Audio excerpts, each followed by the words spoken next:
የሚመለከተኝ የለም የሚለው ከንቱ ምክንያት ነው። ከቤተሰብ በላይ ተመልካች አለን።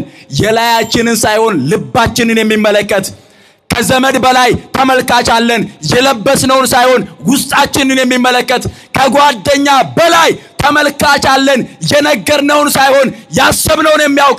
ስለዚህ እንምጣ ወደ እግዚአብሔር፣ እንንገረው ለእግዚአብሔር፣ እንማከር ከእግዚአብሔር ጋር መንፈሳዊ ሕይወትን እንለማመድ። ያን ጊዜ እግዚአብሔር እንደዚህ ይላል፣ የልጄን መከራ ተመልክቻለሁ፣ ደግሞ ከዚህ መከራ አወጣዋለሁ ይላል።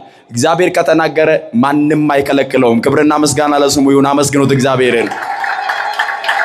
ማንም አይከለክለውም እግዚአብሔርን። ቤተሰብ ማድረግ ፈልጎ ገንዘብ ሊከለክለው ይችላል፣ ገንዘብ ሊያጥረው ይችላል። ጓደኛ ማገዝ ፈልጎ አቅም ሊያጥረው ይችላል።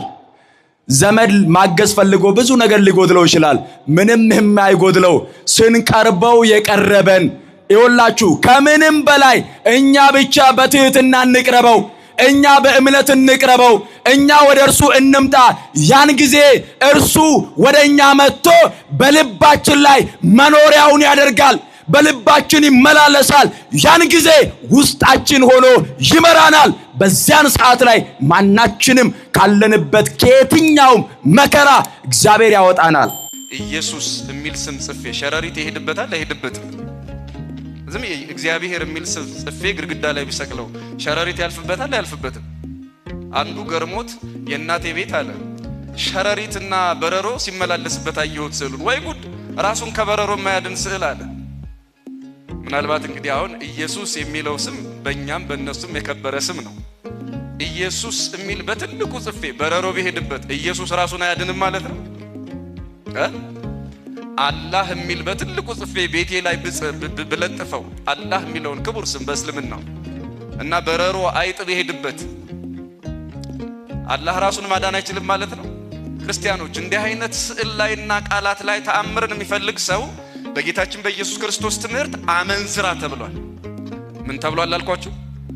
ምልክትን ይሻል የሚለው በየነገሩ ሁሉ የሆነ ተአምር እንዲደረግለት። ስዕሉ እንደው የቅዱስ ገብርኤል ስዕል ከሆነ አይጥ ሲሄድ እንደው አንቺ አይጥ በእኔ እንዴት መጣሽ፣ በእኔ በኩል እንዴት አለሽ ብሎ እንደው በሰይፉ እንዲከትፋት ይፈልጋል መሰለኝ። ይሄን ነው ክርስቶስ አምላካችን አመፀኛ ትውልድ፣ አመንዝራ ትውልድ ምልክትን ይፈልጋል ያለው ማቴዎስ ምዕራፍ 12 ላይ። ስለዚህ እንደው በእያንዳንዱ ነገር የአይጥና የበረሮ ታሪክ ከስዕላት ላይ መውጣት አለበት።